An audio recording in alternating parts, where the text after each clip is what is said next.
So you've heard in the news recently, Japan's bond market went up 6 standard deviations the other day. If you're not financially trained, you would probably have missed it. But what they're doing is finally undoing years and years of money printing. Essentially, they are finally trying to make Japan great again by reclaiming a normal economy. But why now? Because Japan knows it's facing a demographic collapse that's about to change the global economy forever. And it's not just because of the money. So how did this all start? Years ago, when Japan lost the Second World War, it had to pay reparations, and heavy ones at that. It had to settle claims with dozens of nations by starting a cycle of printing money and issuing bonds, a debt habit that effectively funded their reconstruction. At first, it worked. It led to the economic miracle, where Japan grew 2 times faster than its pre-war standard. But that miracle was fueled by an abundance of young labour. Today, that engine has stalled. Right now, an average of 3 Japanese citizens pass away every single minute, while only 1.3 babies are born. We have officially arrived at what is called now the massive post-war baby boom generation. Is now moving into their late 70s. This is the age where healthcare and social welfare costs don't just increase, they explode. So the global market now is watching because Japan is essentially the world's laboratory for demographic decline. They are like the canary in the coal mine. It's an example for what is going to happen to the rest of the world. So for decades, this narrative has been about low birth rates and economic stagnation.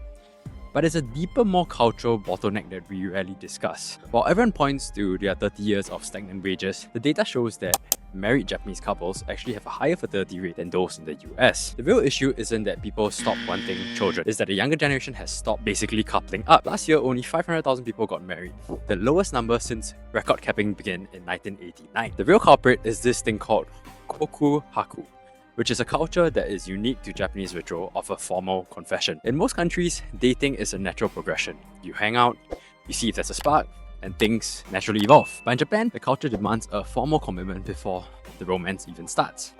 You have to confess your feelings in a high-pressure do-or-die kind of situation. So I kind of think like this builds a mental wall and a deep trauma of rejection that begins as early as middle school. By the time people feel ready to kind of like ask someone out again, they're in their 40s and the window for starting a family would then be closing.